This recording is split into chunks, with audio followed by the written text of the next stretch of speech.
Hello, and welcome to another episode of the Chronicles of Chase. Today's game that will be played in the background of this episode is Spider-Man, the original one, not the newest one. A note on that, I don't often play the newest games because I'm a cheapskate. For example, I just got God of War Ragnarok. We're recording now at 836 days after its release date. That'll probably be the next game I'm playing in the next video. But that's about the timeline that I have with games, right? About 750. 800 days after they've come out, the price drops to a point I can stomach, and I buy them, right? So, without further ado, we're going to get to the story. Naltithconet, Part 5 with Spider-Man gameplay in the background. Craig dumps the water into the cauldron. The bubbles around the edge roll up, a mixture of physical force of dumping the water into the rounded bottom, and the indubitable pollution that had to be present in every one of these bay samplers. Craig tries not to think about it as he returns to the smallest jug, scooping it below the surface, then dumping it into the next jug in one motion. His muttering breaths, barely audible, keep the chant going. Sedna, Atabe, Kawana, Guabanses, Chalchiwatikwe, Tone Nali'i, Untuntake. As soon as the second jug begins to overflow, Craig scoops it from the surf and dumps it into the next jug. His muttering continues. Sedna, Atabe, Kawana, Guabanses, Chalchiwatikwe, Tone Nali'i, Untuntake, as he dumps the now overflowing third jug into the fourth. He had performed this ritual nearly 12 times now, up and down the tributaries of the Chesapeake. The Susquehanna, then the Potomac, then the James had been his first stops. The smaller rivers, like the Patuxent, Pocomoke, Wicomico, and others had come next. For some reason, unbeknownst to Craig, this order felt predetermined and altogether necessary. He had known ever since that fateful day, as he was piloting his dinghy back home, that he would start at the Susquehanna. Knew his final river stop would be here on the eastern shore of Maryland, bathing in the waters of the Chop Tank. Craig fills the sixth jug with the overflowing fifth, feeling the vessel jiggle and shake under the kinetic energy of the falling water.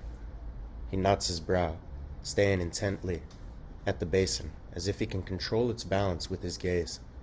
It was amazing how many times this sixth jug had tipped over on him, sending him back to the start of the process. The frustration that arose within him on these days, 7 of the 11 completed ceremonies so far, was stifling. Craig relaxes as the jug rights itself.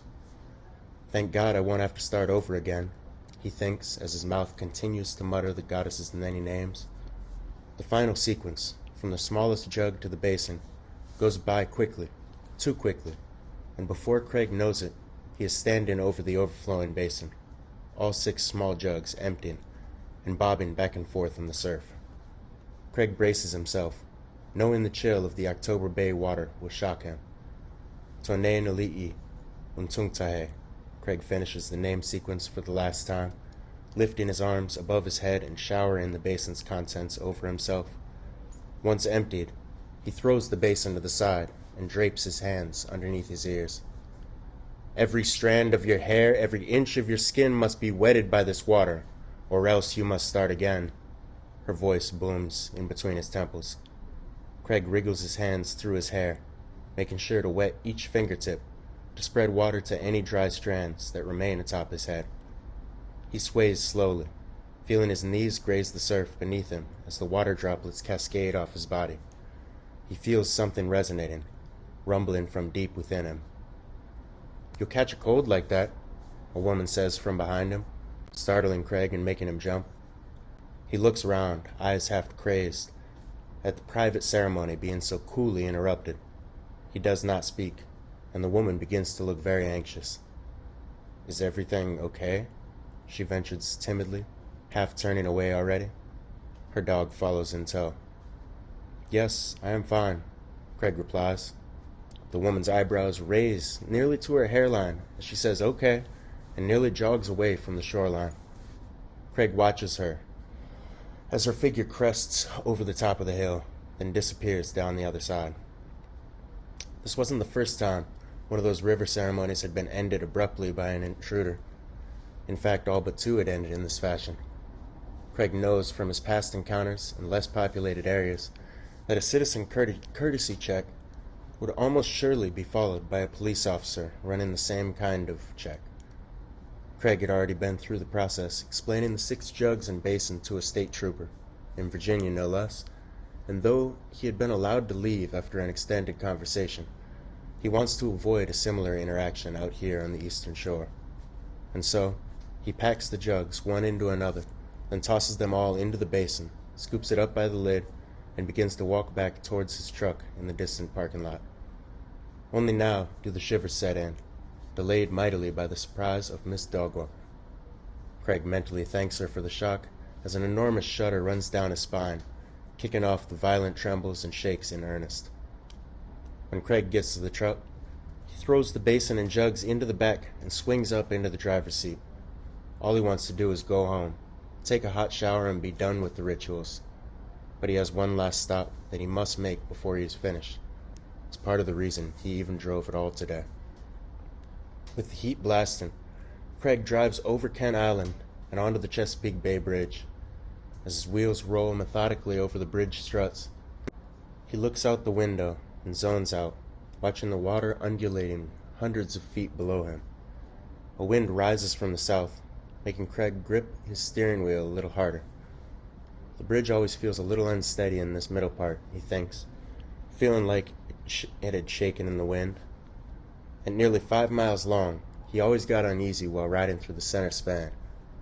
So much so that he often went the long way around, though he did not have that luxury today. The span begins curving gently to the left, then at a harsher angle, serving as a sign that Annapolis and land were near once more. Thank God, he thinks as his wheels click back onto pavement. Worrying about a bridge collapse had taken up most of the time he needed to burn in the crossing.